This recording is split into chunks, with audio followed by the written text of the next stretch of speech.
McCain. Michigan Matters is brought to you in part by PNC Bank. And we are so pleased to welcome Margaret Trimmer, who's the Vice President of Strategic Partnerships at Delta Dental, and David Dulio, who's the Director of Oakland University Center for Civic Engagement, and Susie Avery, former Chair of the Michigan Republican Party and former Co-Director of the Michigan Political Leadership Program. That's a mouthful. Good morning and welcome to the show. Well, good morning and happy almost Halloween. It is. Well, in fact, I want to extend to you, Susie, a happy birthday. This is actually your big day. We're not talking about it, but I can say today is a day I can start drinking early. It's allowed on your birthday, and I believe that I will. Right after the show is done. I believe in Bloody Marys and mimosas after breakfast. Well, that Crown Royal would actually. Whatever. Anyways, but it's so great to have you guys here. And Margaret, I've been trying to get you here with us for the longest time. I know you've been so busy now. You run. How many states do you run at Delta Dental now? Well, if only I ran them. But I am involved in the strategic partnerships in Michigan, Ohio, and Indiana. So we're going to talk about this issue of civility, but before we do, I know there's one project that I heard about, the CARE Mobile Dental Clinic. Is that on wheels? Is that what it is? Yeah, well, it is a unique model of mobile health delivery, and we believe that mobility can revolutionize the delivery of health care, and we gave away 2 one-chair mobile dental businesses in Southwest Detroit and Corktown to Black dental professionals. Well, kudos to you guys for that. And after Halloween, with all the kids eating candy, I'm going to assume there'll be a lot of business for dentists and Delta Dental here. But David, you're a political science professor. You also run Oakland's Center for Civic Engagement. You boys you've been on a tear here. You've had political debates. You had Civility Day with Nolan Finley and Stephen Henderson and Margaret as well in this. And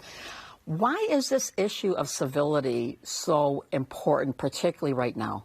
Well, Carol, and first of all, thanks to Margaret and Delta Dental for their generous support of Civility Day. We couldn't have done it without them.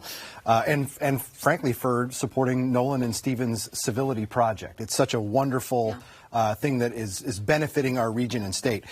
Civility is crucial for where we are in our politics right now. And your viewers know that things are toxic.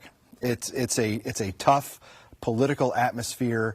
We are polarized. We are divided in many ways. And what we want to do when we talk about civility, whether it's through Civility Day or other programs, is really try to get people back to the public square where we can have legitimate disagreements, but do it in a respectful manner. Yes. That's how we can move things forward. Well, I think, Susie, Michigan Political Leadership Program was started like almost 30 years ago.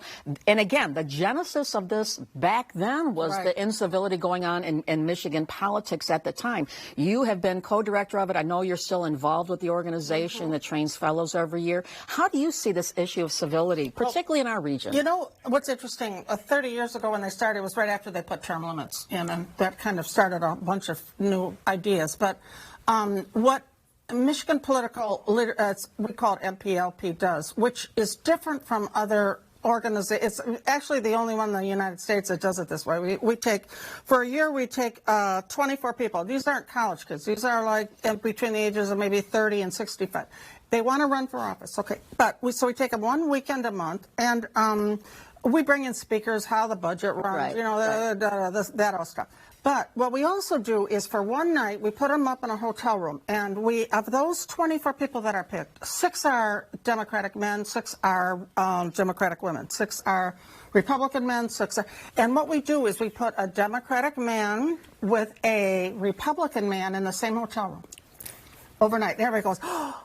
But and it works out, and they live to tell about it. And I'll tell you, so they talk till 3 or 4 in the morning, and that we have found is the greatest step towards a civility, because once they're in Congress or they're in the state legislature. All right, so real quickly here, we got about 10 seconds before we go to break here. How do you see civility in Lansing and Michigan right now? Just real quickly. term limits has made civility extremely difficult. And I think that it's going to be hard until we break through a lot of these things in terms of a lot of different things that have to go on. COVID made it worse, to be honest. Yeah. And there's a lot of people who yell very loudly, and we're not kind of hearing the persons that's sitting over there very quietly with the different ideas. Yeah, and there's a lot more to say about it. We're going to continue the conversation, but we're going to take a quick break. Keep it right here.